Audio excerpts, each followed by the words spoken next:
Hi, நான் உங்கள் குட்டி ஹாய், நான் உங்கள் எஸ்எஸ் ஃபேமிலி. நாங்கள் பொங்கல் நல்ல மணி இருக்குது. பொங்கல் சாதம் வரீங்களா? கோயிலுக்கு வந்தோம். வெள்ளிக்கிழமை கோயிலுக்கு வந்துடும். என்னோட ஹஸ்பண்ட் நல்லா இருக்கணும் கார்த்திக்னு சொல்லிட்டு வேண்டிட்டு இந்த கோயிலுக்கு உட்காந்து சொல்கிறேன். எங்களுக்கு கல்யாணம் நடந்தது உண்மை. ஆமாம், கண்டென்ட் கிடையாது. கோயிலில் உட்காந்து எடுத்து போய் சொல்லுவாங்களா? உங்களோட கற்பனை இல்லையா? 100 கல்யாணம் பண்ணிருக்காங்க கண்டென்ட். ஆமாம், அதனால எல்லோரும் கோயிலுக்கு உட்காந்து நான் போய் சொல்லுவேன். உண்மையான கல்யாணம் காத்து தான் என் புருஷன். ஆமாம், நீங்களும் வாங்க பொங்கல் சாப்பிடும். உங்களுக்கும் அந்த கோயிலில் செய்கிற பொங்கல் ரொம்ப ரொம்ப பிடிச்சிருந்தா கண்டிப்பாக இந்த பொங்கல் சாப்பிடுவாங்க.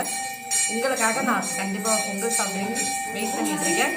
கண்டிப்பாக வாங்க நீங்களும் வாங்கலாம், சாப்பிடலாம். எல்லாரும் நல்லா இருக்கணும். பொங்கல் சாப்பிடுவாங்க. எல்லாரும் நல்லா இருக்கணும். அங்கே யாரும் நம்மளை வீடியோ காலில் காட்டுறாங்களா? வீடியோ எடுக்கிறாங்களா? காப்பி கப்பலுங்க காப்பி